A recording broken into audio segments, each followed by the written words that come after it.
Dintre del cicle que ja anem parlant de diversos temes, ja van començar l'any passat, és un cicle sobre el creixement personal. Anem parlant de diversos temes, són temes sobre la persona, sobre el món, perquè ens coneguem més a nosaltres mateixos, perquè coneguem més també la realitat del món en el que vivim. Avui parlarem d'un tema, el títol així és una mica especial, és una mica raro, no? La crisi dels relats i de la narració. Però veureu que és un tema molt interessant, perquè tota la nostra cultura, per exemple, a nosaltres a Europa, la nostra cultura se fonamenta sobre unes narracions, sobre uns relats. Per exemple, hi ha uns relats molt antics dels grecs, que són la Ilíada i l'Odissea, sobre els quals se fonamenta l'estil europeu i sobre els quals s'ha anat fonamentant la personalitat d'Europa, no? Després han vingut les religions, tenim les religions del llibre, que són el judaïsme, el cristianisme i l'islam. Totes són religions del llibre. Doncs aquestes religions s'han fonamentat sobre una narració, sobre un gran relat. I avui es tracta de veure com aquest tema dels relats, de les narracions, és molt important, és fonamental per l'ésser humà. I, en canvi, a la nostra època, aquesta realitat està en crisi. És el que anirem veient durant el dia d'avui. Per tant, el tema és la crisi dels relats i de la narració, i podríem començar dient, per exemple, podríem parlar d'un escriptor de ciència-ficció del segle XX, que es deia Ray Bradbury, que va escriure un llibre que es titulava Fahrenheit 451. És un llibre antic, que alguns potser coneixeu. En aquest llibre s'explicava com en el món futur els llibres estarien prohibits. I qui tenia un llibre l'agafaven i el portaven a la presó. I llavors hi havia els de la resistència, els de la revolució, que vivien amagats a les muntanyes i tal, que havien agafat un mètode per anar en contra d'aquesta cultura dominant i manipuladora que hi havia en el futur, i que la seva manera de resistir era que cadascú agafava un llibre i se l'aprenia de memòria. I tota la seva vida estava repetint aquell llibre. I era l'encarnació d'un llibre per poder mantenir la cultura. Podem dir que avui, en el temps actual, la situació és molt diferent, no estem en aquesta situació tan rara. Però si anem a mirar, trobarem coses que potser d'una altra manera són una mica semblants. O sigui, avui, per exemple, hi ha molts llibres. Aneu a la llibreria, està plena de llibres. Avui, a la humanitat, hi ha la proporció d'analfabets més petita que hi ha hagut mai en el món. I, en canvi, no és que es llegeixin molts llibres. Hi ha molta gent que sap llegir, però que potser no es llegeix un llibre en tota la seva vida. I, en canvi, aquest tema del relat i de la narració és un tema molt important i avui anem a parlar d'això. Tractarem dues parts. En una primera part parlarem sobre l'ésser humà en si mateix, la identitat biogràfica narrativa de l'ésser humà. O sigui, per dir-ho en paraules senzilles, quan nosaltres volem saber qui som, l'ésser humà es diferencia dels animals, que és l'únic que es pregunta qui és. Un ximpanzé no es pregunta qui és. Va vivint, va menjant, va fent, va corrent per la selva, va menjar plàtanos, ara el persegueixen, s'escapa. No es pregunta res. Una característica pròpia de l'ésser humà és que es qüestiona sobre si mateix, que té una consciència d'ell mateix, que pensa en ell mateix, que pensa en el futur, que preveu. Preveu el que ha de fer, el que pot fer, el que no pot fer, fa plans. Tota aquesta identitat biogràfica, l'home es demana qui és ell mateix, d'on venim, cap a on anem? Això només ho pregunta l'ésser humà. Doncs, en aquesta identitat biogràfica, la identitat biogràfica del ser humà és una narració, és un relat. I això ho anirem explicant i ho anirem veient. Això serà la primera part. I la segona part serà parlar de la crisi de la narració en el món contemporani. Per això parlarem també, jo m'he inspirat en un petit llibre que acaba de sortir aquest any del 2023, d'un filòsof coreà que es diu Byung-Chul Han. És un nom així poc conegut, però en canvi està començant a ser bastant conegut, perquè fa llibres molt petits, que també alguns estan editats al català, l'editorial La Magrana, i que parlen de temes molt profuns i molt interessants. I precisament el títol d'aquest llibre és La crisi de la narració. Està en espanyol, en català encara no ha sortit, però és aquest mateix tema el que m'ha inspirat. Però jo no diré només el que diu aquest llibre, una part sí, però diré altres coses. O sigui, explicaré com hem arribat a aquesta situació, per què estem aquí i començant del que hem dit la primera part. Primer estem parlant, el primer nucli és la identitat narrativa de l'ésser humà, la identitat biogràfica.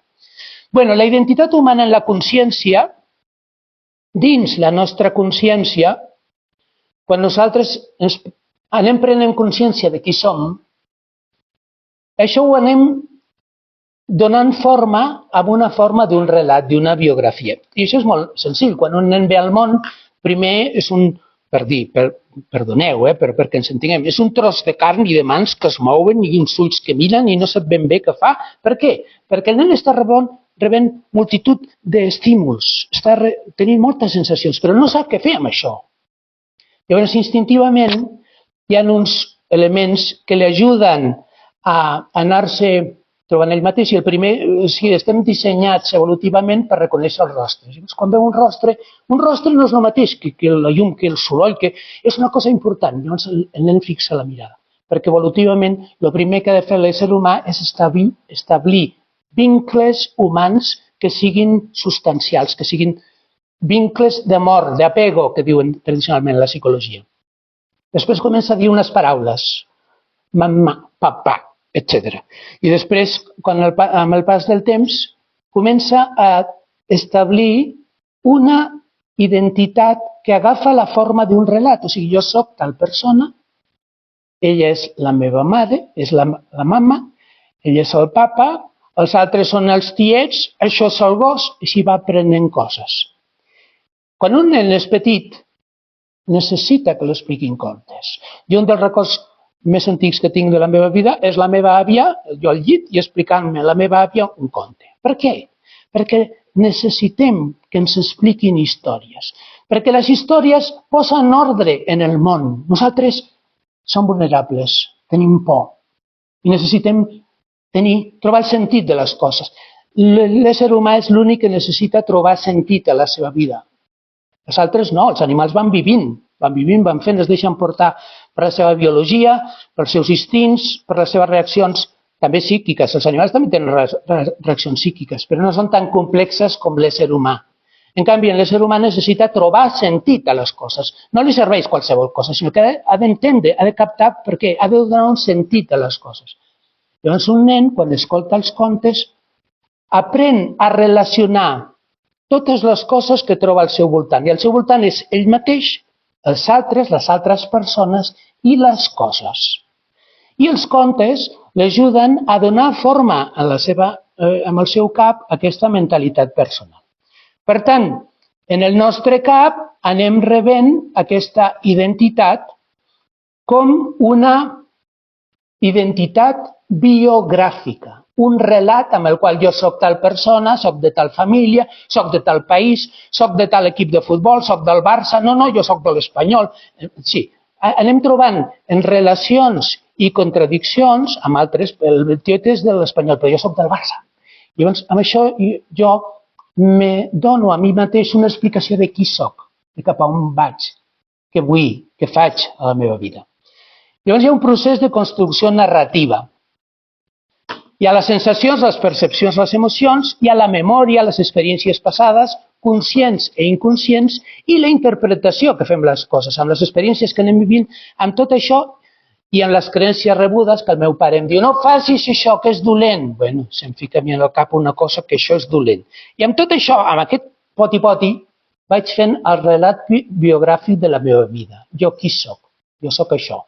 Soc fill dels meus pares, estic condicionat per la meva família, jo he rebut elements del meu pare, em sembla amb el meu pare era tranquil, serè, sossegat, jo també ho soc, perquè he rebut aquesta herència. Però a part d'això he rebut altres influències familiars. La meva mare deia, va, no, i mou-te, i llavors també hi ha aquesta empenta, no? I aquesta barreja d'elements propis i afegits d'altres persones individuals i socials de l'ambient, no? I anava al camp del Barça, jo de petit anava al camp del Barça, doncs això em queda com una cosa, com una petjada, com una cosa inconscient que és important per a mi i que jo no sé per què, a vegades fins i tot no me n'adono, La meva identitat final és un relat que va canviant, actualitzant-se contínuament. Per tant, el que jo penso de mi mateix va canviant, vaig aprenent coses. Resulta que vaig a la universitat, estudio història. Doncs tot això ho incorporo a la meva vida, aprenc a valorar les coses d'una altra manera. Resulta que estudio psicologia, començo a comprendre els traumes de la meva infància i pot passar dues coses, que m'obsessioni amb ells o que aprengui com a alliberar-me d'ells, a relativitzar. Mira, això, per què tinc tendència a la depressió? Perquè la meva mare ja ho tenia, perquè m'han passat aquestes coses, perquè m'han passat aquestes circumstàncies. O sigui, anem incorporant experiències a la pròpia vida en les quals jo vaig canviant, vaig transformant, vaig progressant. Per tant, un relat biogràfic que pot ser constructiu o es pot degradar. Avui, la segona part, sobretot, parlarem... Tot el que estem parlant aquí és el relat biogràfic de la pròpia vida. Però això pot ser positiu, però pot ser negatiu, també. Després, a la segona part, parlarem de Mein Kampf, Mi lucha, que és un llibre que va escriure Hitler i que li va ajudar, després d'haver perdut a la Primera Guerra Mundial, que havien perdut ells, i era un cabo que havia perdut allà la batalla, resulta que ell es va quedar tancat i va començar a reflexionar. I va fer el seu relat personal biogràfic, que després va vendre i va ser un gran relat, encara el podeu comprar en internet, i amb això es va refer ell. O sigui, un relat pot ser positiu, pot ser constructiu, però també pot ser degradant, o sigui, pot ser deformador de la persona i pot fer molt de mal. Pot fer molt de bé o pot fer molt de mal. O sigui, que no dic que tots els relats siguin bons. Continuem. Al final del procés m'identifico amb un origen, amb una família, amb una pàtria, amb unes creences rebudes i assimilades personalment. Si jo hagués nascut en un altre lloc, seria una altra persona. Tindria unes altres creences, tindria una altra pàtria, tindria una altra personalitat. Amb tot aquest conjunt d'influències que he rebut. Tinc una dotació genètica, una influència familiar social que amb la meva pròpia experiència personal ha cristal·litzat en una identitat que va evolucionant. Cada biografia, les nostres biografies, són el fruit de les nostres experiències i de les persones amb les quals hem conviscut, hem compartit la vida, hem compartit experiències. Tot això es va integrant i ens anem interaccionant mútuament per caminar junts. Tinc condicionaments i un espai de llibertat. Tinc molts condicionaments. És important conèixer-los, Perquè no em penso, no, és que jo soc així. Bueno, ets així perquè tens un trauma. Sí, és un trauma, això sí, és un trauma, però bueno, no passa res, O sigui, és molt important conèixer-nos, perquè encara que tenim condicionaments, també tenim espais de llibertat d'alliberar-nos d'això. Parlarem d'algunes personatges que són famosos i que ara, a la nostra societat, les idees d'aquests personatges han entrat i nosaltres potser ni els coneixem. Per exemple, aquest Paul Ricoeur, aquest és un filòsof francès, cristià, molt interessant, que parla precisament d'aquest tema. Reflexiona sobre la identitat narrativa de l'ésser humà. Les persones es comprenen a si mateixes i al món a través de narratives. La narrativa ajuda a comprendre el temps, donant sentit a la nostra vida i a les nostres experiències temporals. O sigui, a la vida hi ha dos tipus de temps. Hi ha dues maneres de mesurar el temps. Un és el temps del rellotge, cronos, és quantitatiu. Ha passat una hora. Quan un s'avorreix, diu, escolta, ha passat una hora, vinga, ja. Estem mirant el cronos, no? És quantitatiu i objectiu. Però després hi ha el temps de la narrativa. Escolta, estem veient una pel·lícula, estem en un ball, estem fent una cosa que ens agrada i el temps resulta que és una altra cosa. Ha passat el mateix temps, però sembla que hagués passat un segon. Per què? Perquè m'ho estic passant bé. Aquest és el temps de la narrativa, és el kairos. És qualitatiu i subjectiu. Aquest últim permet donar significat a la nostra existència temporal. El sentit que els homes volem trobar a la vida no el trobem pel cronos, no el trobem pel rellotge que va passant, per les hores que van passant, sinó el trobem per l'assimilació que fem d'aquest temps, per el cronos, per nosaltres com vivim aquestes experiències i descobrim en aquest camí. Paul Ricoeur parla de la manera d'unir esdeveniments en la narració d'una manera significativa i de la mímesi, imitació de l'acció humana mitjançant la narrativa. Això és molt interessant. O sigui, nosaltres no vivim, a veure, ho direm així una mica provocador, nosaltres no vivim de la realitat. Nosaltres vivim de les històries que ens fabriquem sobre la realitat. Això és l'important.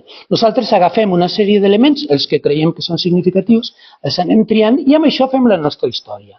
No la realitat, perquè la realitat què és? Són fets, hi ha molts fets. Jo entro en aquesta sala que hi ha moltes coses, però d'aquesta sala, diguem que em fixaré en aquelles coses en les quals jo tinc més interès i aquestes les agafo per la meva percepció. O sigui, la identitat sempre ens l'anem fabricant, sempre està canviant, i després la mímesi, imitem molt els altres. O sigui, nosaltres fem un relat de la nostra vida amb idees i amb coses que les hem triades, que les anem triant, bé o malament, i després amb mímesis, o sigui, amb imitació. Fem el que veiem que fan la gent, això és el que fem, imitem a la gent. Si jo visc a Valledupar, doncs allà ballo vallenatos. Per què? Perquè tothom ho fa. I llavors al carrer hi ha música i això és normal. En canvi, si jo visc a Alemanya, això em semblarà raríssim, em semblarà molt estrany i fins i tot de mala educació. Per què? Perquè són cultures diferents que depenen molt de l'ambient, de la situació i després perquè cadascú de nosaltres estem molt modelats per la imitació dels altres. Hem parlat d'un personatge, ara parlem d'un altre, Josep Campbell. Reflexiona sobre la mitologia i la narrativa cultural. Penseu que aquests personatges, les idees d'aquesta gent estan ficades a tot arreu a la cultura actual, les trobem a tot arreu. Aquest home investiga els mites i les narratives, diu que són eines fonamentals per a comprendre la vida i donar-li un significat. Els símbols i els arquetips en els relats tradicionals revelen aspectes profunds de la psicologia humana. Aquí tenim aquesta imatge. Aquesta imatge és de la sèrie del Senyor de los Anillos. És una imatge d'un que hi ha que surt i... Bueno, doncs molts relats que han tingut molt d'èxit en la cultura actual, per exemple, la saga Star Wars, que són no sé quantes pel·lícules, totes de l'espai, les guerres, o El Senyor de los Anillos, són unes quantes pel·lícules també. Totes aquestes narracions han tingut un gran èxit perquè toquen els elements fonamentals de l'home, que són els mites i les narratives que tenim ficades dintre de la nostra psique, de la nostra ment, del nostre pensament, sense saber-ho, perquè són inconscients moltes vegades. I Josep Campbell té una teoria molt interessant, que l'explica en el seu llibre L'heroi de les vegades. I ell identifica un patró universal ocult en els grans relats de la humanitat. En tots els grans relats de la humanitat, diu ell, hi ha un mateix patró. Quin és aquest patró? Quin és aquest que ho trobeu a Star Wars, que ho trobeu al Senyor de los Anillos, que ho trobeu que ho trobeu als grans relats de la humanitat, que ho trobeu en el Quijote, que ho trobeu... Bé, doncs aquest està reflexat en aquell dibuix. O sigui, la persona surt de viatge, hi ha una crida a l'aventura. Després s'ha d'anar creuant portes, s'ha de creuar un umbral, una dificultat, un problema. Després hi ha reptes i tentacions. Després hi ha una il·luminació. O sigui, dins teu algú o alguna persona per la relació amb algú descobreixes alguna cosa. Això t'ajuda a progressar. Després hi ha una transformació interior. Després hi ha una redempció. O sigui, has tingut errors pel camí, has fracassat, però tot això, en el teu camí, amb aquesta llum i aquest camí i aquesta transformació interior, es va fent cos en tu, es va encarnant en tu. I després hi ha el retorn. Retorna. Si aneu mirant, Star Wars, o per exemple El Senyor de los Anillos, és un que surt d'allà de... Ara no me'n recordo ja, perquè ja se m'ha oblidat. Surt d'allà de la comarca, que era on vivia, es diu Bilbo Bolson, i surt d'allà perquè surt a fer un viatge i va a grans llocs i passa grans aventures i grans perills amb monstros i ha de lluitar amb dificultats sempre per buscar el bé de la humanitat i al final retorna a casa. Doncs aquest patró és un patró universal que el trobem a la gran majoria de les grans obres de la literatura perquè respon a un patró psicològic que tots tenim, perquè és el que tots volem fer a la vida i és el que tots ens trobem. Ens trobem desitjos, voluntat, necessitat de conèixer món, això és l'adolescència, això és la joventut. Després et trobes en la pràctica, amb la lluita, amb el sofriment, amb els fracassos. Després trobes circumstàncies i persones que te donen llum a la teva vida i amb això vas endavant, progresses. Hi ha una transformació interior i d'aquesta transformació interior una redempció. Fins i tot les coses negatives del passat queden curades, queden guarides i llavors pots anar endavant. Això estem parlant, dius el Campbell parla d'aquest. Però clar, jo estic parlant d'un relat positiu, també hem dit que poden haver relats dels altres, que són degradants, que són destructius, que són megalòmans, no? I que porten a la humanitat a un desastre, no? Per tant, tot el que hem parlat és la identitat biogràfica narrativa de l'ésser humà. Ara parlem del segon, la crisi de la narració en el món contemporani. Tota aquesta capacitat que tenen els relats i les narratives de fer progressar l'home avui està entrant en crisi. Per què? Això és el que anem a veure a partir d'ara. Crisi de la modernitat. Causes: globalització, multiplicació d'històries, crisi de les institucions tradicionals. Abans els nostres avis estaven tota la vida a casa seva, al poble, treballant la terra o treballant a la fàbrica i tal, i gairebé no coneixien a gaire gent, no coneixien a gaire, sempre anaven a la parròquia, sempre feien les mateixes coses. Ara estem en un món en el qual ens trobem gent de totes races al voltant, gent de totes les cultures, de totes les religions. Cada religió té les seves històries, cadascú té les seves explicacions. Tenim una multiplicitat de coses que això porta una mica a un relativisme. No diuen, home, jo era molt creient de la meva religió catòlica, però resulta que aquest ara creu en Mahoma i creu que ells són els únics. Llavors, clar, veure les històries dels altres te fa, entre cometes, relativitzar el teu, no agafar-lo d'una manera absolutista, no? I després la crisi de les institucions tradicionals. O sigui, en Europa l'Església ha tingut un poder i una influència extraordinària, ara ja no ho té, cada vegada menys. Què passa? A més, ajunta això els avanços tecnològics que transformen la visió del món, els mitjans de comunicació, la societat de la informació, ara en el mòbil nosaltres, cadascú de nosaltres té una capacitat de connexió amb el món que els nostres avis no s'imaginaven, que això sembla màgia. Bé, doncs això ho tenim a la mà nosaltres. Podem preguntar-li a Alexa o a Siri, li podem demanar qualsevol cosa del món, quants habitants té Mongòlia, jo que sé quants habitants té Mongòlia. M'ho diuen en un moment Alexa o Siri, m'ho diuen. O sigui, tinc accés a moltes informacions. Però al mateix temps això porta una lluita del poder i la manipulació. O sigui, tot això va portant a una societat cada vegada més complicada. Ja no és com abans, no? I ara passa una mica el que explica molt bé el geni de Dalí, no? Dalí explica i està transmetent en aquesta pintura, els genis expliquen en l'art el que passa a la societat. Que ara ja no hi ha realitats molt sòlides, tot és així fluid, tot sembla que cau, tot es va desfent. I els peixos ja no són peixos, perquè tenen, en fi, metalls pesats i tal. Els rellotges ja no són rellotges, tot queda com deformat a la societat actual. Un escriptor italià famós, Gianni Battimot, diu que la postmodernitat es caracteritza en la fragmentació i la manca de metanarratives absolutes. O sigui, no hi ha grans relats. Els grans relats estan en crisi. El cristianisme era un gran relat, està en crisi. Però, clar, també en el segle XX va sortir el comunisme. El comunisme era un gran relat. Era perquè resulta que s'anava a canviar tota la societat, a treure totes les injustícies i aconseguir el paradís aquí a la Terra gràcies a la dictadura del proletariat amb el qual faríem els passos. Però tot això cau al mur de Berlín i això qui ho defensa ara? Ara ja...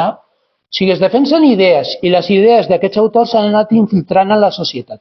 Però el gran relat del comunisme no ho defensa ningú perquè ha quedat en ridícul. Un altre filòsof, Zygmunt Bauman, que és un filòsof polac, diu que som en una societat líquida, amb fluïdesa i canvis constants, sense estructures sòlides. Avui no sabem qui som. Avui ara som una cosa, després som una altra. No sabem quin és el nostre país. El nostre país sembla que és així, però un altre diu que és així. Tu escoltes la política i els mateixos fets, uns diuen una cosa i els altres diuen tot el contrari. I tots ho diuen, bueno, amb tota la seguretat del món, eh?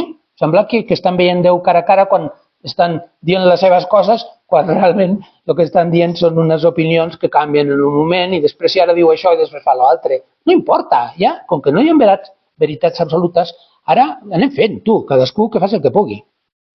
La nostra època es caracteritza pel relativisme, esto lo diu Joseph Ratzinger, que sosté que no hi ha valors absoluts. Valors subjectius poden destruir el fonament de la moral i de l'ètica humanes. Això és un avís que fa Joseph Ratzinger des del pensament cristià i que està explicant també cap a on anem, no? En aquesta situació problemàtica que tenim. Per tant, és la fi dels grans relats. Les grans narratives de la religió, això ho diu el filòsof francès aquest Lyotard, de la filosofia i de la ciència han permès autoritat i credibilitat. Però ara hi ha diversitat de perspectives i multiplicitat de discursos. Ara ja han entrat en crisi aquests grans relats. Ja no hi ha grans relats, ni el cristianisme, ni el comunisme, ni els grans valors. Sembla que tot això... I ara què és el que importa? Ara, els petits relats. Ara cadascú té la seva història, cadascú té el seu d'això. I cadascú diu la seva. Cadascú té la seva veritat, saps? Que és la seva història. Complexitat i absència d'una veritat absoluta. Tot això ve de la cultura, Aquest Michel Foucault no el coneixereu. I aquest altre, Jacques Derrida, tampoc el coneixereu segurament, o potser sí. Bé, doncs les idees d'aquests homes s'han infiltrat moltíssim a la societat i a la cultura, a tot arreu del món. Què diu Michel Foucault? Analitza les estructures del poder en la societat, criticant les institucions. El poder es manifesta en els discursos. Ell diu, vigileu amb els relats, perquè darrere d'això us estan volent dominar. Hi ha gent que vol dominar els altres, de part de raó. I l'altre, el Jacques Derrida, que diu, qüestiona l'estabilitat del llenguatge i de l'escriptura. No hi ha significats fixos. El llenguatge és ambigu, tot es pot interpretar. I diu, parla de la necessitat de la deconstrucció per a revelar ambigüitats i contradiccions en el discurs i desafiar les estructures binàries i les oposicions tradicionals. O sigui, què és la deconstrucció? La deconstrucció és una altra cosa que ha entrat en tot arreu. Fa poc vaig llegir un llibre que es titulava Deconstruyendo la felicitat. Jacques Derrida. És aquesta manera de pensar. Què és? Bé, fins i tot a Ferran Adrià ja el vaig sentir. Quin és aquest plat? Aquest plat, aquests postres que us servim, és una deconstrucció de nata amb frangüesa i aromes de Montserrat. Fins i tot Ferran Adrià es dedica a deconstruir les coses, tu. Aquestes idees han entrat en la nostra societat i estan influint molt. Però què passa amb aquests? O sigui, aquests que diuen això tenen part de veritat, Però què passa? Que aquests tios estan seguint la tradició dels mestres de la sospita, que posen en crisi la tradició cultural. Estan dient, ui, el cristianisme, tu, ui, el marxisme, no us fieu, Però què proposen? Perquè s'ha de proposar alguna cosa per solucionar, perquè només criticar no n'hi ha prou. Això no val. Per tant, no proposen un model alternatiu, només es critica l'anterior. És un pensament parcial, fragmentari, en un món relativista i sense valors absoluts. Això ja va bé, com veureu, tot això ho aprofita la societat d'avui. El consumisme, la societat de consum, aprofita tot el que hi ha. Abans es volia aprofitar del cristianisme, després es vol aprofitar també, com pot, del comunisme. Es vol aprofitar de tot, I ara es vol aprofitar d'aquesta nova situació en la qual estem el món contemporani. I ara passo a explicar-vos coses que diu el filòsof Byung-Chul Han, la crisi de la narració. Què passa? Que ara estem en una era postnarrativa. Ara hi ha el cansament de relats tradicionals, hi ha el triomf de la novetat. Què interessa? La novetat. A veure, hi ha un missatge al mòbil. A veure què em diuen. Hi ha el Black Friday. A veure què puc comprar. Les rebaixes. Ara, a veure, les rebaixes. Bueno, això sempre ho hem tingut, no? Però ara s'aprofiten d'això per anar-nos conduint cap a on volen, no? Inflexió de relats i d'històries. Storytelling. Sabeu el que és l'storytelling? L'storytelling és l'art d'explicar narracions personals. I això és una cosa molt bona i sembla que estaria a favor de lo que dèiem al començament, no? Però què passa? Que l'storytelling, ho diu molt bé, amb una frase i amb un joc de paraules molt graciós, el Byung-Chul Han, diu que l'storytelling Storytelling vol dir història contada, contant història.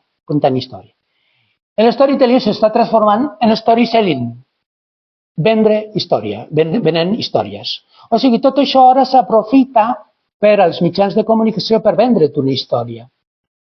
No sé si heu vist un relat, hi ha un anunci que surt ara a la televisió espanyola, que és de la loteria. És que cada any fan un anunci especial que el donen molt de bombo i tal. I aquest anunci és molt curiós perquè és aprofitar amb una forma d'història, però quin és el missatge d'aquell anunci que dura 3 minuts? El missatge és compra loteria. Aquest és el missatge. Ara t'expliquen una historieta que té tota la seva... i que te toca el cor, ai, pobreta, la nena, el seu pare, ai, l'abraça, li cau una llagrimeta. Tot això està estudiat per la psicologia perquè compris. Això és la narració? No, això és la crisi de la narració. O sigui, és això, que s'aprofiten de nosaltres, dels nostres sentiments, de la nostra psique, de les nostres coses per aprofitar-te i portar-te on ells volen. El màrqueting, la política, la política és el mateix. La política ara, tenen un art per explicar històries, t'expliquen històries i cadascú té més art en una cosa o en una altra. La política, els valors, els objectius, els grans, això ja no existeix, ja. Només és el discurs, és una història, és convèncer-te, és fer-te emocionar, és fer-te que veguis que és dels meus, és aixecar el teu ànim, els teus impulsos, etc. Continuem. Relats sense força, tingents, intercanviables, modificables. Nosaltres agafem el mòbil i anem a Facebook, no? O anem a Instagram. I a Instagram què surt? La nena ja amb el seu vestidet. I l'endemà amb un altre vestidet. O realitzen un repte, que han fet el repte, per exemple, d'agafar un cubell d'aigua i tirar-se al cap. Bé, doncs això. Tots agafen aquest repte i fan això, no? On hi ha la narració? Ja no hi ha regat. Només hi ha xorrades, per dir-ho d'una manera senzilla, no? O sigui, en lloc de cultura l'han transformat per aquestes tonteries amb les quals anem passant el temps, no? I tu pots agafar el mòbil, hi ha una cosa que és el scrolling del mòbil, és que tu vas passant així i vas veient notícies, i no s'acaben mai.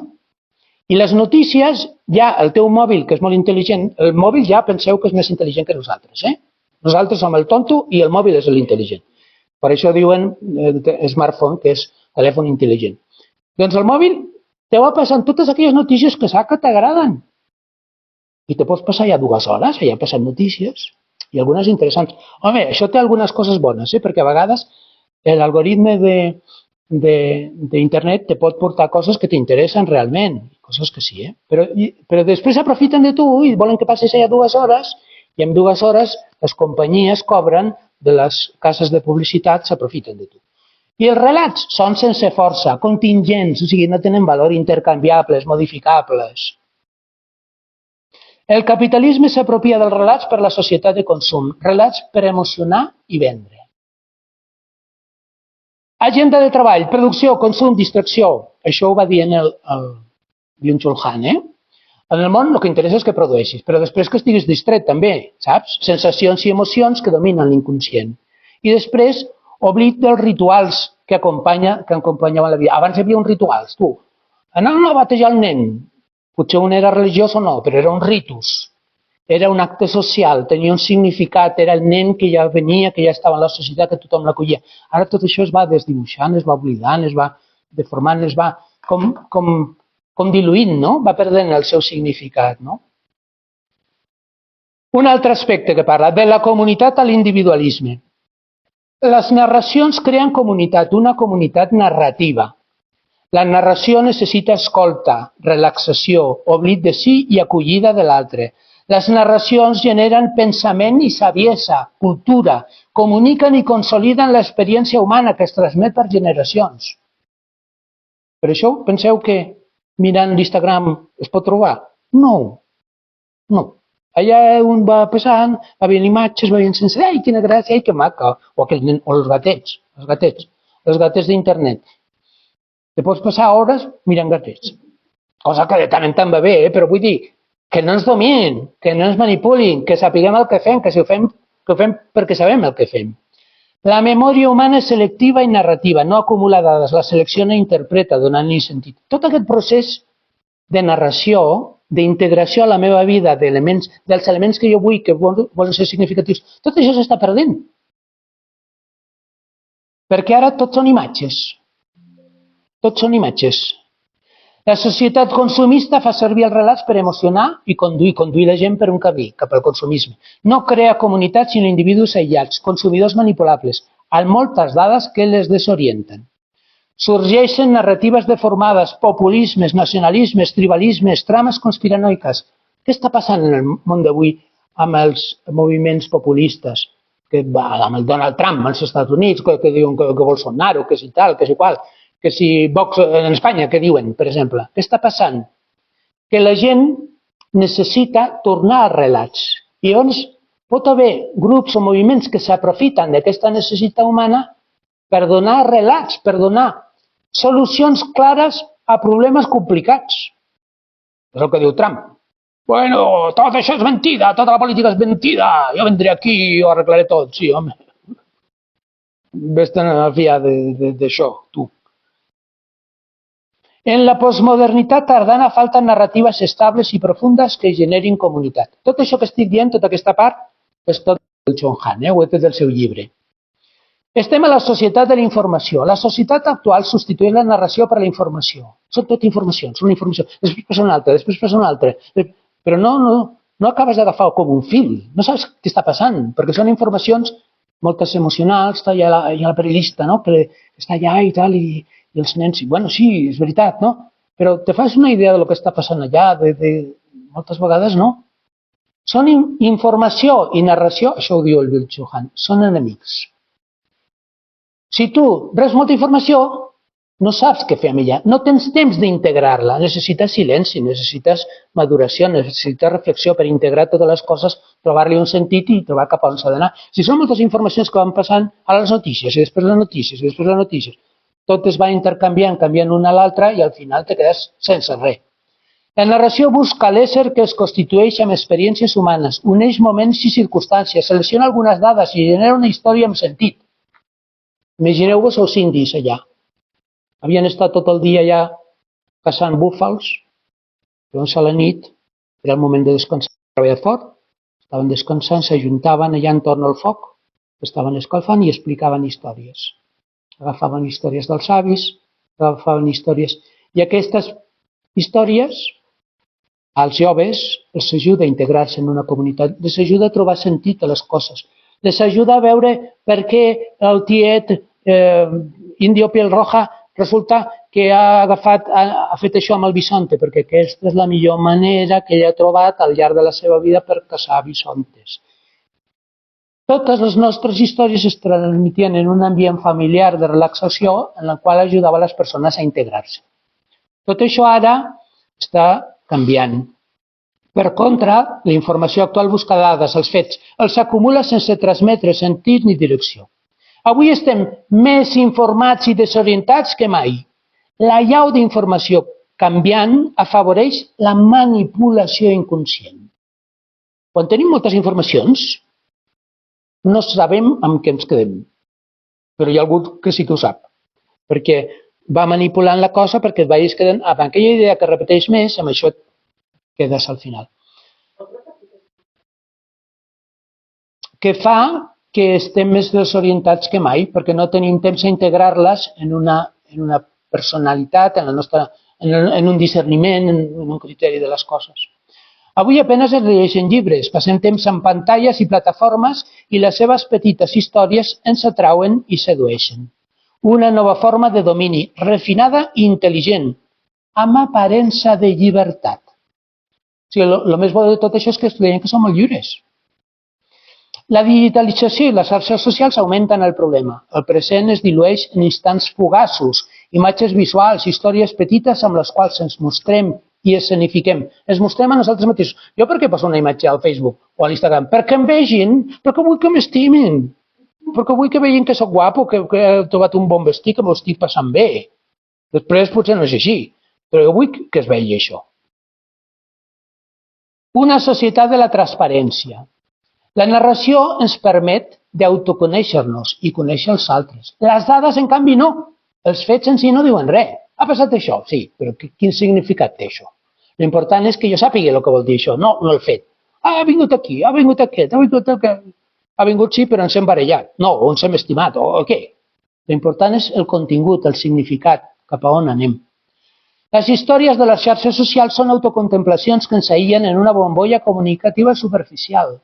Jo poso en el meu Facebook les fotos de les meves vacances, perquè veieu lo bé que estic, lo bé que he vist, lo feliç que soc.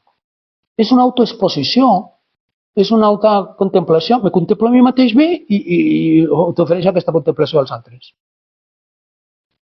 Ens exposem donant les nostres dades i rebem les dels altres en una societat de transparència, que ha perdut el misteri de la vida, perquè ja tot és el mateix. El món ha perdut el seu encant, el seu misteri, accés a tot a través de la pantalla. La pornografia ho mostra tot a nens amb accés a un smartphone. Abans tu, quan eres jove, que no sabies res, això del sexe i tal, no sabies res com anava. T'ho explicaven alguna cosa als pares amb prou feina, es podia parlar d'aquests temes. Ara ja ho saps tot. Tu mires allà en el mòbil i tu ho trobes tot. Totes les posicions, totes les possibilitats, tal.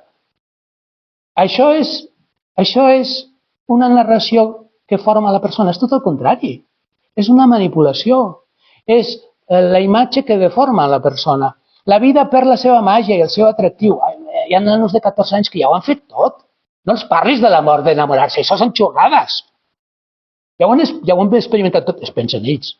No coneixen res, no han conegut res, no han estimat mai a ningú, però han fet de tot, es veu que han fet de tot ja. Estan cansats de la vida.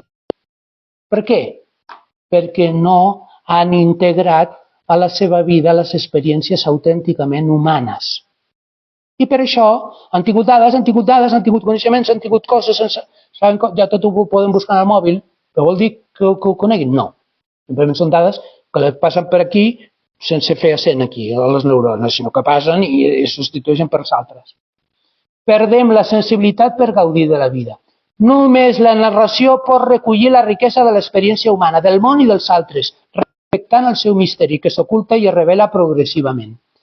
Plens de dades i informacions que no tenen màgia ni misteri, la vida es torna resseca i sense sentit.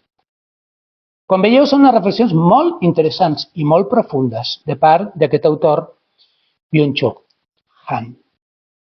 Per tant, la narració és una cultura humana i serveix per guarir, per curar l'ésser. Totes les coses importants de pensament i de cultura humana contenen una relació, tenen la forma d'una narració. La filosofia és una narració, el mite és una narració. El judaïsme i el cristianisme són narracions. El judaïsme són molts llibres i el cristianisme són més llibres. L'islam no, l'islam és un únic llibre que li va dictar Nostre Senyor a Mahoma directament. Però els altres són molts llibres, aquest és un llibre. Però són narracions en les quals es transmet un significat, un sentit de la vida. Això que dèiem al començament, que els homes són els únics que cerquen un sentit de la seva vida, el sentit de la vida el trobem en una narració. Una narració que té una dimensió personal, però també una dimensió social, cultural. També la modernitat, tot el que hem parlat són narracions. O sigui, a la modernitat va venir una altra narració que substituïa la narració medieval cristiana. La modernitat era, que l'home era el centre del món i tal. Aquests eren els elements d'aquesta narració. La il·lustració és una narració, la raó és molt important. La Revolució Francesa va generar narracions.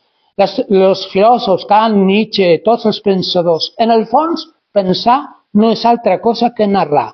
I el pensament avança amb passos narratius. Però és que, a més, la narració cura, perquè els traumes integrats en una trauma narrativa de sentit es poden superar. Jo tinc un trauma de la infància. Per exemple, quan vaig ser petit, em va passar no sé què. Com que està en l'inconscient, no sé què em va passar, alguna cosa em va passar. Però vaig quedar mal parat, no? Vaig quedar així malferit. Doncs la psicoteràpia, la psicologia, diuen que parlant de les coses, traient-les a la llum, traient-les de l'inconscient, es guareixen. Fins i tot alguna cosa que havies tingut amagada troba sentit. En la narració s'assumeix la pròpia vida, es relaciona amb la dels altres, es possibilita un començament. Tota acció transformadora del món es basa en una narració. Sense narració anem a mercè dels altres. Sense futur ni identitat personal. En la narració, si jo he tingut un trauma, jo dic, mira, em va passar això. Bueno, però ja em va passar això, però ja està. Assumeixo el dolor que he patit amb aquest mal, però al mateix temps jo també l'integro i vull anar endavant. O sigui, agafo això però vaig endavant, progresso, no? No em quedo ja bloquejat com em pot passar a la vida, no? Per tant, ja estem acabant. Hem parlat de la identitat biogràfica personal, hem parlat de la crisi de la narració i ara anem a fer una reflexió final. En el món, a la humanitat, a la història, sempre funciona la llei del pèndol. Això ho deia el filòsof Saint-Simon, que hi ha unes fases de l'evolució de la societat. Hi ha unes èpoques orgàniques i unes èpoques crítiques. Les èpoques orgàniques són quan hi ha una societat, una cultura, una autoritat, una filosofia, un pensament, hi ha una narrativa compartida per la societat que tots accepten. O sigui, ahí estan els grecs, no?, que adoraven els seus déus, en Atenes, tal. Vale. Autoritat basada en la tradició i estabilitat social. Però a darrere de les èpoques orgàniques venen les èpoques crítiques, que es posa en crisi aquest sistema. Llavors, no, la revolució, això no està bé, tal. És un període de canvi i de transició. Es desafia l'autoritat tradicional. Es busca una nova base per a l'organització social. Tot això ha passat i està passant. En la nostra època estem en un temps d'aquest tipus, en el qual està caient totes les mentalitats antigues i tradicionals i no sabem quines seran les noves èpoques, perquè després de l'època orgànica després de l'època crítica es torna a una altra època orgànica amb un altre sistema de pensament, amb una altra narrativa que ha evolucionat, que ha progressat, no? Això és el mateix que diu Hegel amb el seu mètode de pensament, que és la tesi, l'antítesi i la síntesi. Tu tens una tesi, tens una idea, però ve un altre i diu, no, però tal, i dius, bueno, tens raó això. Llavors, per afinar-lo més, diguem això altre, que és la síntesi. El coneixement, la saviesa, la humanitat va progressant gràcies a això. Un diu una cosa, un altre diu una altra cosa, se va perfilant i llavors aquesta altra síntesi fa de tesi d'un altre moment. Tesi, antítesi, síntesi, tesi, antítesi, síntesi. Sempre hi ha un moviment de recerca de saviesa que es va concretant en la cultura, en la societat, i això és el funcionament normal de la societat. Per tant, a la nostra societat s'està perdent la relació i cal recuperar-la. No tenim temps ni paciència per a narrar ni per a escoltar. El màxim benefici i l'eficiència són incompatibles amb l'esperit narrador. Però la narració és la manera com trobem identitat i ajudem els altres a que en tinguin. La narració és sanadora com el contacte humà perquè allibera de les tensions i treu la por. Quan narrem, ens coneixem a nosaltres mateixos i coneixem els altres. Ens inserim en una història amb sentit i podem lluitar contra les dificultats i contradiccions de la vida. La comunitat narrativa suposa a la societat de la informació actual. O sigui, avui, com explicava aquell relat de la ciència-ficció, no? S'hem de trobar també per trobar la nostra identitat narrativa en narracions, en llibres. No cal que ens amaguem, no cal... Avui no es cremen els llibres, però és que no es fa totes aquestes coses violentes per dominar la societat perquè s'està dominant d'una manera voluntària. O sigui, enganyant a la gent la tens contenta i pensant que són lliures, pensant que fan el que volen i que compren el que volen i que viuen feliços. Llavors, amb això, la societat ja no necessita tancar la gent a presons, perquè és que les presons la tenim en casa. I quin és el carcelero? El mòbil. El mòbil és el carcelero que s'està explicant a tothom el que fem cada dia. I quan algú ho investigui, ho trobarà. Mira, aquell dia vas estar allà, Com és que vas anar allà? Vas fer això, Com és que... En fi. O sigui, estem en una societat que l'hem de conèixer i llavors hem de també treure les conclusions. L'ésser humà haurà de trobar sempre un sentit a la seva vida, una identitat narrativa en la qual descobreix el seu lloc i la seva missió personal. Les narratives fragmentàries i rígides difícilment poden acomplir aquesta missió i en freqüència estan al servei de poders ocults que les utilitzen per aconseguir els seus objectius, manipulant les persones. La crisi de la narració en el món actual ha de purificar els discursos tradicionals de fanatismes i de formacions que al llarg de la història han pogut donar-se en nom de la veritat i del bé, però que no han servit per a fonamentar el progrés de l'ésser humà i de la societat. O sigui, aquesta crisi de les narracions té un aspecte positiu, que és que a vegades amb aquests grans relats, en nom de Déu i en nom de la Mare de Déu, s'han portat endavant guerres santes amb les quals s'ha exterminat els enemics. I en nom de la societat futura comunista resulta que s'estava massacrant, Stalin estava massacrant a milions de russos del seu país, els estava massacrant, i altres ucranianos, etc. O sigui, que serveix bé com una crítica dels grans relats perquè realment estiguin fonamentats i que no siguin manipuladors. Cal síntesi final. Cal elaborar la narració de la vida personal en el context ampli d'una narració que faci comunitat i que ens faci connectar amb el bé comú i amb el progrés de la humanitat. Amb això acabem.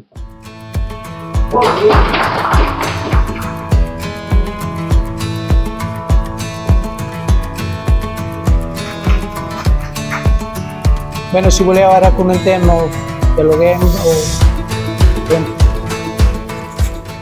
Si voleu preguntar alguna cosa... Sí, digues. Volia, que jo, tot això que has dit està, vull dir, no discutiré això perquè evidentment és així, no? Segurament, però sí que volia cridar l'atenció de que podem encarar amb un discurs també de que allò de que cualquier tiempo pasado fue mejor, no?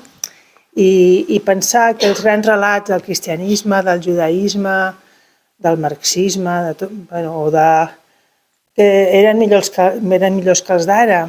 I això sempre ho sospito, que no és així, perquè si allò era tan bo, per què hem arribat aquí, no? Si allò d'abans era tan bo, és un discurs molt arrelat, no? A moltes persones, sobretot d'una certa edat en amunt, no? Que abans això no passava, abans no passava. Sí, però passaven altres coses que tampoc no eren tan bones, no? Perquè els relats aquests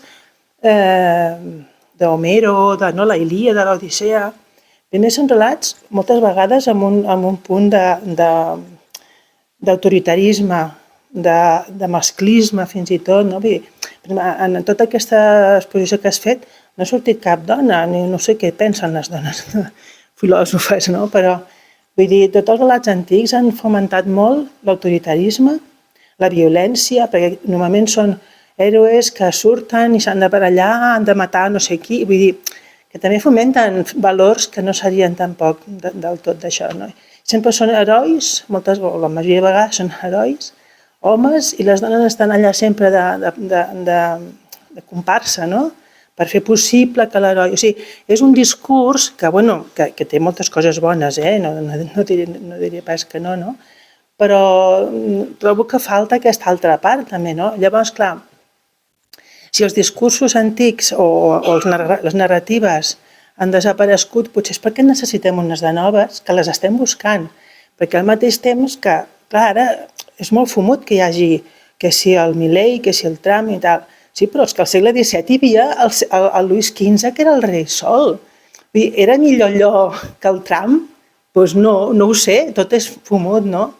Però vull dir que no estem pitjor que llavors, que enviaven els homes a la guerra i pobre del que mostrés por perquè era titllat de covard, inclús, no? Vull dir, aquells grans relats de l'heroi, del valent i no sé què, han fet que els homes històricament hagin patit moltíssim. I fins a la guerra del Vietnam no s'ha reconegut que un home que va a la guerra té un estrès posttraumàtic, per exemple, no? I avui dia, tot i que hi ha tot això que dius, que ho reconec perfectament, no? Del mòbil i de la informació que no es pot assimilar, en fi, hi ha moltes dificultats amb això, però potser també és un pas necessari per buscar uns relats nous i que satisfaguin més una mentalitat que va evolucionant. Vull dir, ara no ens satisfà l'Homer, que és l'únic que... Saps? Ara, per exemple, ara hi ha altres relats en què surten dones heroïnes, en què surten dones que fan coses i que no estan en funció dels homes, per exemple, no? No sé, ara ja em sembla que hi ha aquest Joc de Trons, que jo no l'he vist, però em fa l'efecte que hi ha més figures femenines, per exemple, no? O jo què sé, vull dir que potser no és tan dolent que es vagi progressant, tot i que hi ha perills, però és que els perills hi han sigut sempre, perquè la manipulació vers les classes baixes hi ha estat sempre. Vull dir, havien de treballar 16 hores, havien d'anar a la guerra sense mostrar por, havien de servir... La gent a l'edat mitja treballava per mantenir els reis, no? Vull dir que no sé, no? Que no sé si tot allò era tan bo i tot allò era tan dolent, sinó que segurament que hi ha molts grisos i que potser el d'ara també ens està fent possible doncs que es cerquin noves relats, perquè no tothom està doncs, manipulat. També hi ha molta gent que es pregunta, que es qüestiona, que interpel·la. No tothom està... Hi ha molt de consumisme, però també hi ha molta gent que ho constata i lluita. En fi, que jo voldria... No, que tu el que has dit vull dir que està molt correcte, però jo voldria trencar una llança a favor de tota aquesta altra part. Està molt bé, jo crec que és molt oportú això que dius. O sigui, jo no crec, com diuen els antics, que qualsevol tiempo pasado fue mejor. No. Jo crec que aquesta època és la millor època de la història de la humanitat. Mai hi ha hagut tant accés a la cultura com ara, mai hi ha hagut tan poca pobresa en la proporció de la humanitat. La immensa majoria de la humanitat ha estat sempre pobre. El problema avui és que hi ha molta riquesa, però està molt mal repartida. Però mai en la humanitat hi ha hagut una proporció tan gran de persones que podien viure bé, que podien menjar. Hi ha molta pobresa que s'ha de solucionar. O sigui, mai, com ara, mai hem estat millor que ara. O sigui, això és per treure com la idea aquesta pessimista de que a vegades també corre i de que abans estava millor i com Franco estava molt millor, o coses així, no? O en temps antics estava millor. No, no és veritat. O sigui, en totes les èpoques hi ha hagut moltes... I certament hi ha aquesta crisi dels relats perquè a vegades aquests relats també s'han falsejat. O sigui, s'han deformat, s'han manipulat. En nom de Déu s'ha matat a moltes persones i s'ha exterminat pobles i eren un nom d'un Déu que era fals. I tot aquest discurs s'ha de clarificar. Sí, per exemple, els contes infantils que s'han anat explicant en els últims 200 o 300 anys o els que siguin, que si la Blancaneus, que si la Caputxeta Vermella, això són relats, però quin tipus de relats ens estan...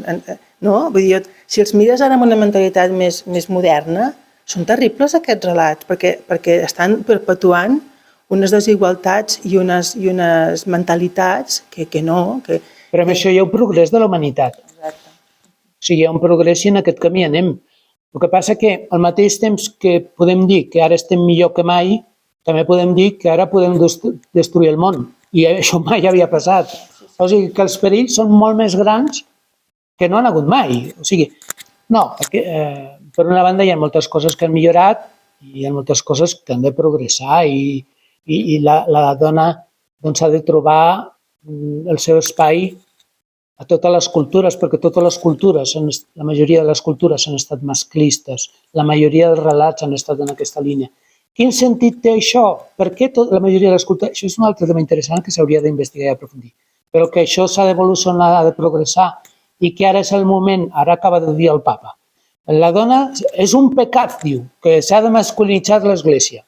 Després tu segueixes el discurs i segueixes la conversa i veus que no sap molt bé per on s'ha d'anar. Però ell ja veu que la cosa... O sigui, això és evident que la societat ha de fer un canvi, un progrés. Però quins seran els relats nous? Els que s'han de fabricar. Home, jo crec que hi ha molts relats, per exemple, no sé, de les religions. S'ha de purificar les religions, perquè les religions tenen una llavor de veritat molt profunda, que ha estat deformada. I que això també la purificació és purificar el missatge que hi ha intern en les tradicions. Treure totes les coses negatives i substituir-les per coses positives que construeixin la relació. O sigui, jo crec que, com deia un, que ara és el temps de la dona a la societat. Home, és el temps de la dona i l'home ha de fer el seu paper, perquè si no, no funciona. El mateix que l'home sense la dona no fa res, la dona sense l'home tampoc fa res. O sigui, és una cosa de comunió, de relació. Però com serà això? Qui posarà el cascabel al gato? Doncs mira, hem d'anar treballant, no? També la Fundació hem d'anar treballant en aquesta línia, no?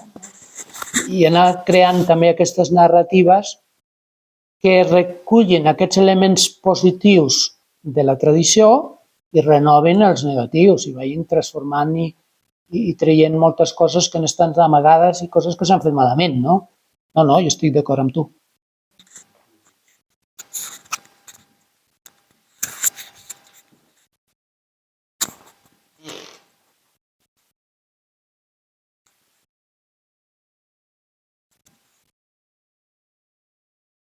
tinc una pregunta o una reflexió, no? Que has explicat que el relat, cada persona, no?, es construeix el relat de la seva vida que forma part de la identitat de la persona, no? Això m'ha recordat que una vegada vaig veure un llibre, que no el vaig comprar, però que es titulava més o menys així: Mai és tard per haver tingut una infància feliç. I clar, el tema d'aquest llibre era això, no? Que, vull dir que tu has potser viscut a la infància coses que t'han traumatitzat, que tu ara dius he tingut una infància malament perquè el meu pare era alcohòlic o el que sigui, no? I he patit molt. Sí, però tu després pots com reconstruir aquest relat, no? I arribar a sanar el que has patit i veure-ho des d'una altra perspectiva i arribar a dir, doncs mira, amb tot allò que he patit m'he fet una dona forta i... Exactament. I aquí estic amb els peus ben posats a terra i puc afrontar la meva vida, no? Per dir, no? Llavors, ara dic que pel que deia la Teia abans i el que comentàvem, no? Que la narrativa, la gran narrativa que dona identitat a una societat, a una comunitat, que també necessita purificar-se, no? I potser reconstruir-se, no? Llavors, potser, per analogia, seria com un procés semblant a un procés de teràpia, de maduració que fa una persona, no? Que arriba a reelaborar aquest relat de la pròpia història, la narrativa. Doncs potser el repte per a la nostra societat seria com reelaborar aquest relat.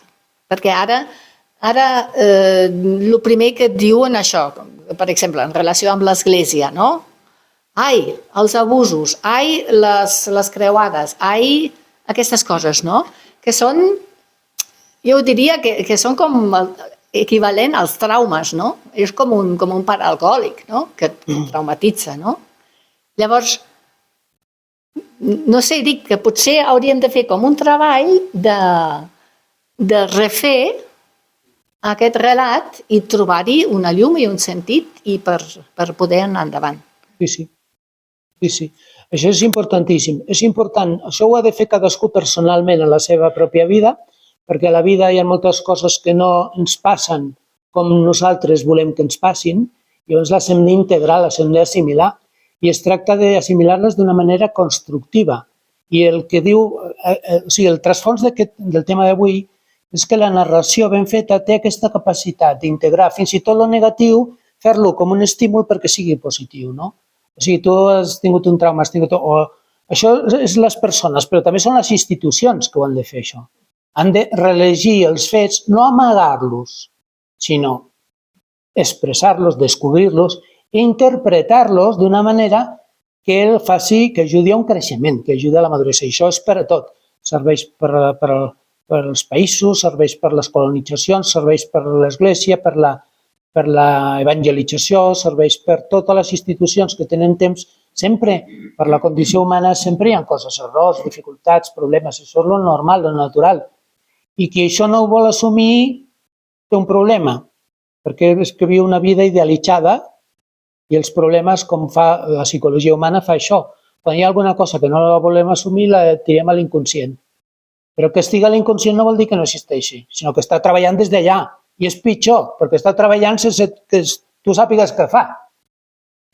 I a vegades te va dominant i manipulant, no? I llavors això és un tema molt important. Però jo crec que això és el propi de tota persona en el seu procés constructiu i també de les institucions sanes, no?, que han de tenir aquest procés.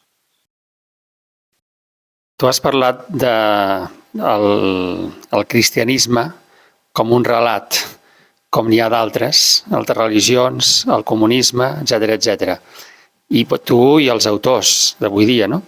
Jo crec que això s'hauria de matisar en el sentit que el cristianisme, en quant a fe cristiana, sí que és un relat, però és molt més que un relat. I llavors, el que entraria dintre del que necessita ser purificat, jo crec que és el relat que els mateixos cristians han fet del cristianisme. Perquè si nosaltres considerem el que hi ha en l'Evangeli, per dir-ho clar, això va molt més enllà de tots els relats que se n'han fet després. Si de cas són els relats que han de purificar-se per tornar a l'Evangeli. I llavors, jo crec que en la societat actual, en la línia que deia la Tei, hi ha no solament, diguem-ne, els cristians que ho volen ser, sinó molts altres grups i persones que se n'adonen d'aquesta manipulació a la qual estem sotmesos i fins i tot de la falta de relats, diguem-ne, consistents. No solament els cristians, sinó molts. Llavors, la tasca seria de treballar en comunió tots els que ens estem adonant, que cada vegada crec que són més, de la manipulació que suposa el mòbil, com has dit, que això és una cosa que cada dia s'està veient més. A mi em crida molt l'atenció com cada vegada hi ha més veus científiques i a la vegada de gent de tot arreu contra la utilització dels mòbils per part dels infants. Això es va veient cada vegada com més necessari. Ha trigat bastant això a arribar, perquè hi ha molt de mal fet. Però això va per aquí, per alertar davant d'uns relats que ens venen ja imposats i que són destructius, totalment destructius. I llavors, jo, tornant al que deia al principi, penso que el cristianisme, i potser altres, però el cristianisme sobretot té una virtualitat per superar relats negatius i per renovar relats en si mateix. Sí, certament. Jo crec que el problema del cristianisme ara és que hi ha molts relats, i relats molt diversos i contradictoris dintre de l'Església. No parlo des de fora, sinó que dintre, com no hi ha, així com en altres èpoques com el pensament era molt homogeni, no? Era no molt, però més homogeni que ara. Ara, en canvi, hi ha molta diversitat de relats oposats i que diuen coses diverses, que fan diagnosi contradictòries de la situació, que les solucions són, creu que és cap aquí, i això és el que diu el Papa, que estem en un canvi de... És que hi hagi canvis, sinó que està canviant tot el sistema. I el sistema és un conjunt de relacions, és un conjunt d'idees, és un paradigma de pensament, és un estil de moral, és un estil de prevera, és un estil de comunitat cristiana, és un estil... Tot això està canviant. I en aquest canvi és normal, és lògic que hi hagi coses diverses. És que no és negatiu, això. Però, clar, la clau del cristianisme és la comunió, no? O sigui, pot haver diversitat d'opinions, però ha d'haver un espai de coincidència, de síntesi, de comunió, no? I això és el que s'ha d'expressar. I ara això costa de veure. Però hi és, però costa de veure. I llavors això és el treball que s'ha de fer, no? Perquè el treball té diverses parts. Una cosa és interna, també entre els cristians que ens aclarim, i després en diàleg amb el món, després amb el món, no sé, els diaris sempre diran de l'Església el que vulguin dir ells, no els diràs tu el que han de dir, sinó que diran el que... Llavors sempre hi ha com una desconnexió, però bueno, no és aquest el problema. El problema és que també cada institució des de dintre procuri la seva renovació i la seva... com renovar la narrativa traient elements caducs i obsolets que no responen a l'Evangeli, encara s'han anat ficant. O sigui, per exemple, Aristòtil pensava que la dona era inferior a l'home. Sant Agustí també, i és un gran sant de l'Església. Per què? Perquè ell participava de la cultura de la seva època. No res més que això. I per ser sant no va tenir una inspiració en aquest punt? Doncs en aquest punt no. En altres sí, però en aquest punt no. I llavors s'ha de distingir els elements socials de les persones, de la cultura, del pensament, dels elements nuclears evangèlics, concretament, no? que són pocs i que són molt fonamentals. I que no són idees, sinó que són experiències. O sigui, l'Evangeli te proposa experiències. Llavors, en una època medieval serà d'una manera, en una època moderna serà d'una altra, un que està a la universitat serà d'una manera, un que treballa al camp serà d'una altra manera. O sigui, són experiències una mica diverses que tenen un element comú, però que s'expressen de maneres... Però clar, el que s'ha de fer és aquesta, diguem, renovació de les narratives és molt important. També perquè sigui significativa. perquè els cristians, si porten un missatge, perquè la missió de l'Església és evangelitzar, es porta un missatge. Bé, aquest missatge ha de ser clar. I has de centrar el missatge en el que és. No centrar en el missatge en coses que són socials, que són polítiques, que no estan en el nucli. No? Aquesta clarificació, ara estem en una època en la qual tot això s'ha d'anar clarificant. No? I és el camí i és el treball que s'ha d'anar fent.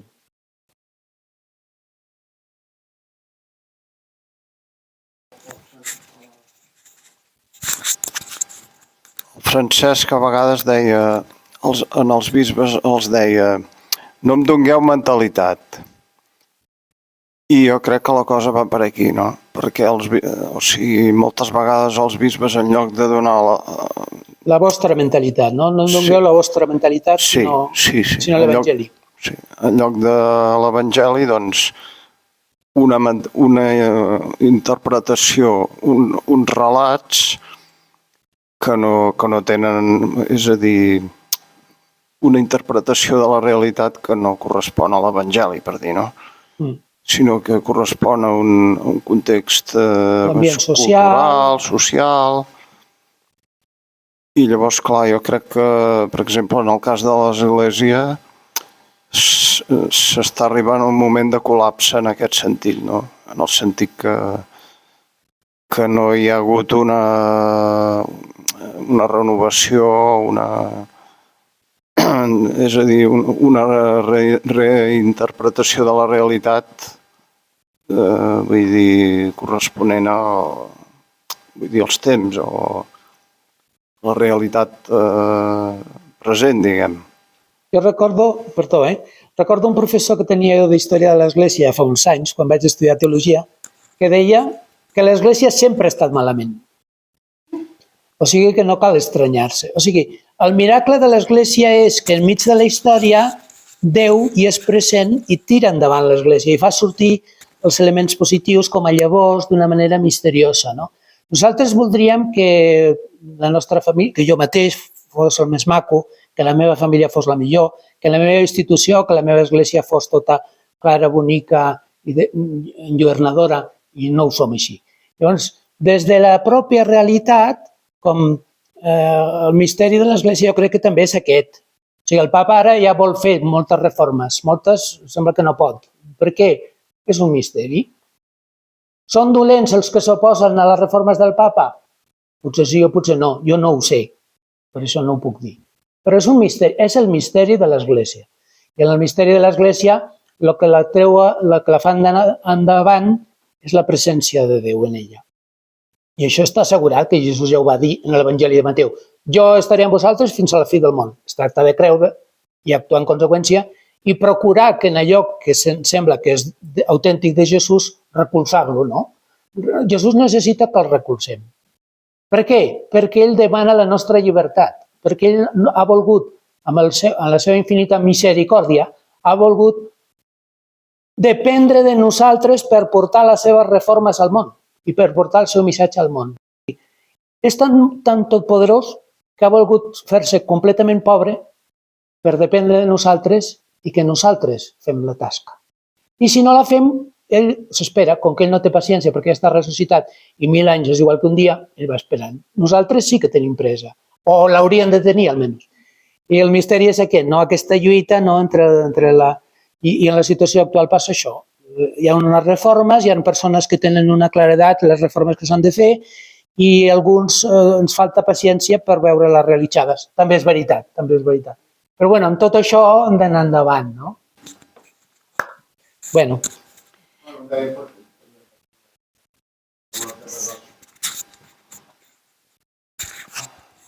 Va sortir el tema de que no hi ha vocacions i tot això, no? Catalunya i també Espanya, no? I llavors, doncs, vaig pensar que, clar, que tenim com una església una mica com col·lapsada en aquest sentit, no? Bueno, jo crec que ens falta llegir tots els fets de la vida a la llum de la narrativa de l'Evangeli. O sigui, és anar trobant en la història, la connexió amb la història i amb aquesta tradició evangèlica, què és el que Déu està volent dir ara. I amb això hi ha un treball a fer, no? I amb això s'ha de progressar i bueno, és un treball i és una paciència també de part nostra, sí. Glòria? Sí, jo entenc que, diguem-ne, al llarg de la vida cadascú es fa la seva narrativa sobre la seva pròpia vida, sobre les seves creences, sobre doncs, la seva psicologia, no sobre el que és. Però també arriba un moment doncs, que aquesta narrativa, i penso ara en el temps actual, si tu no la connectes amb un grup, amb un col·lectiu, doncs que en certa manera creen una narrativa més comuna i més a favor doncs, de tothom, doncs que, clar, continuem amb l'altre, no? Que la narrativa pròpia doncs, arriba un moment també es mor, que es mor amb tu. No, en canvi, si es crea aquesta narrativa corporativa, comunitària, aquesta pot donar una solució als altres, pot donar una llum, pot sortir de si mateixa per fer-se àmplia i per fer-se més engendradora en tota una altra cosa, no?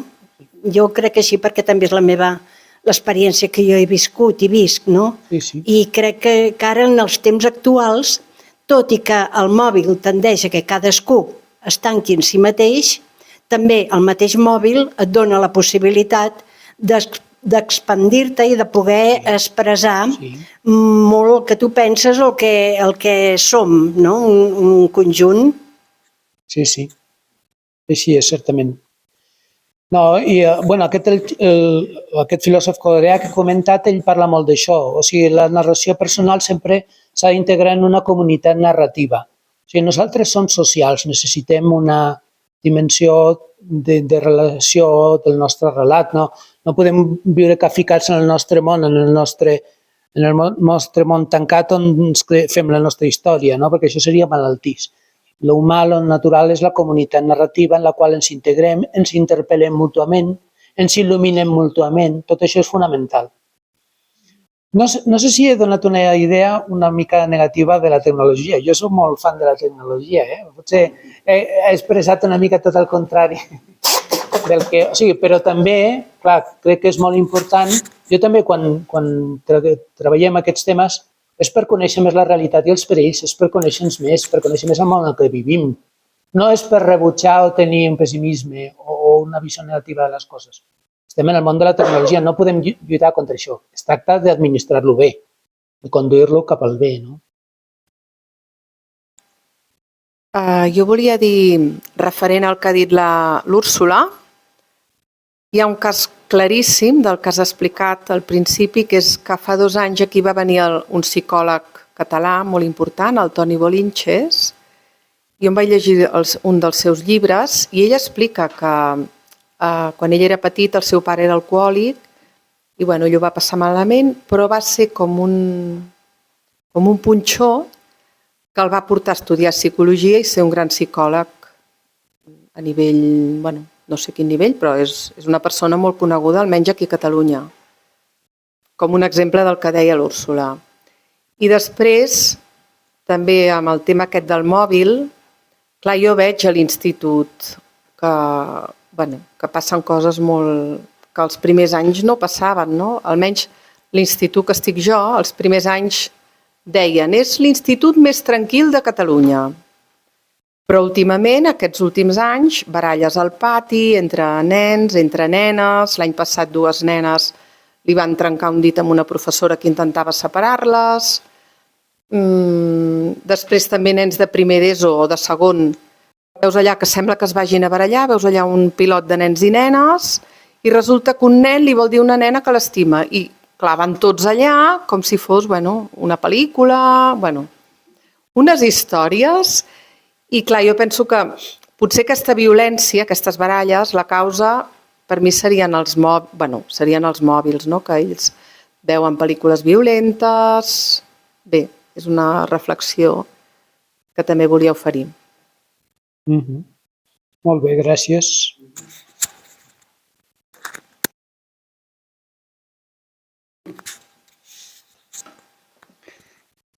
Jo, insistint també en el que deia la Tei, que no és veritat que ara sigui un temps pitjor que abans, i el que deia ara la Roser, o sigui, la diferència entre ara i abans no és que abans no hi haguessin baralles, perquè baralles en els patis hi ha hagut sempre, i bullying hi ha hagut sempre. El problema del mòbil és la utilització, com tu deies, no?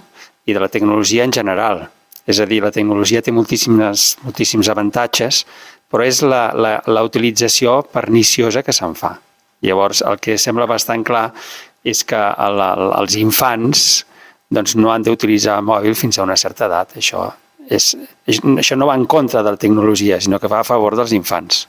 I aquí és on hi ha un treball primer dels pensadors i després dels responsables de ser valents per anar explicant totes aquestes novetats que haurien d'haver en quant a l'ús de la tecnologia, no? Abans, el problema era que els nens estaven tot el dia mirant la tele. Ara ja no miren la tele perquè miren el mòbil. Però és que el mòbil té una característica molt més perniciosa que la tele. I això també s'ha d'explicar i s'ha de dir, no? Però, com tu deies, el mòbil salva vides, també, i crea comunicació. Vull dir que el punt està en la utilització i en la superació dels problemes que té, no? Molt bé, gràcies.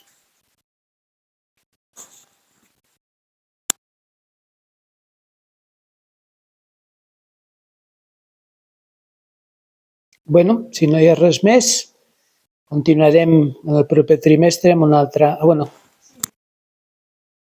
Et volia preguntar, aquest últim autor que has anomenat, que era com un nom coreà, entès? Sí, és de Corea del Sud. I podries explicar, no sé, qui és o què ha escrit o alguna cosa d'ell? Sí, es diu Byung-Chul Han. I és un nom així, sembla còmic, però no, és el seu nom coreà. I és un noi que va anar de Corea del Sud, va anar a Alemanya i ara està vivint a Alemanya. I és un noi de tradició cristiana, però que va anar a Alemanya, va estudiar molt a Heidegger i la filosofia actual, i arrel d'això ha anat traient una sèrie de llibres, uns quants llibres. Últimament ha tret uns quants que són de títols així bastant... Perquè ell és de tradició cristiana. Sí, és de tradició cristiana, sí, però de Corea del Sud. És una tradició una mica particular. Ell ha tret, en els últims anys ha tret, almenys en espanyol i en català també, o sigui, en Europa està tenint bastant fama, perquè fa unes reflexions, sent un filòsof i és bastant profund, els seus llibres són llibres relativament curts i fàcils de llegir. Ja parla un que es titula Psicopolítica, hi ha un que parla que és la destrucció de l'eros, hi ha un altre que parla de la societat de la transparència, i algunes de les idees les va repetint en els llibres i alguna l'ha comentat. La societat de la transparència és que abans la dominació s'imaginava que era una societat, una presó on tenien tota la gent allà les presonats, i ara no. La nova pressió del món actual és una pressió en la qual te controlen tot a través d'internet i tu mateix t'expresses i t'exposes i expliques el que fas i el GPS fa tot el teu recorregut. Tu mateix vas donant dades de la teva vida sense que ningú cal que t'expliqui, que si algú et vol investigar ja ho podrà fer. I que donen amb la societat de la imatge i jugant amb les emocions i amb els sentiments. Això és la societat de la transparència, que és una altra obra d'ell. I, bueno, té diverses, però si el que serà difícil que escriviu bé el seu nom, però si ho aconseguiu fer, trobareu... bueno, sí, aquí en el full teniu el nom. O sigui, a Google trobeu totes les obres, hi ha moltes obres, i són obres curtes i fàcils de llegir, que estan bé. Hi ha una que es diu La psicopolítica. Llavors, ara que diu que la política ja no és el que era abans, sinó que la política juga molt amb els estudis d'internet, fa servir les xarxes socials per anar fent campanyes, per manipular la gent, per orientar el que s'ha passat a les eleccions, no? de Trump i tal.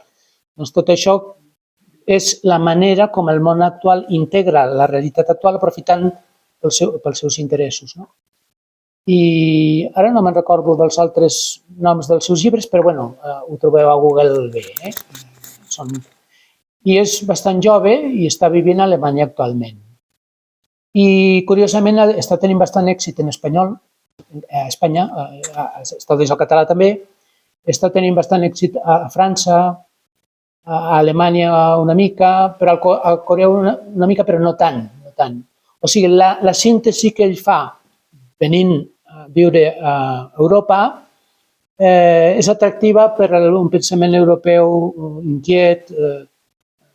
I amb aquest llibre va venir la idea, que totes aquestes reflexions que fa són molt interessants, molt afinades. Podeu trobar en Google, ara ho trobeu tot a Google, informació sobre la seva... Això és positiu. Sí, exacte. Vale, doncs quedem així, no? Gràcies per tot i fins un altre dia.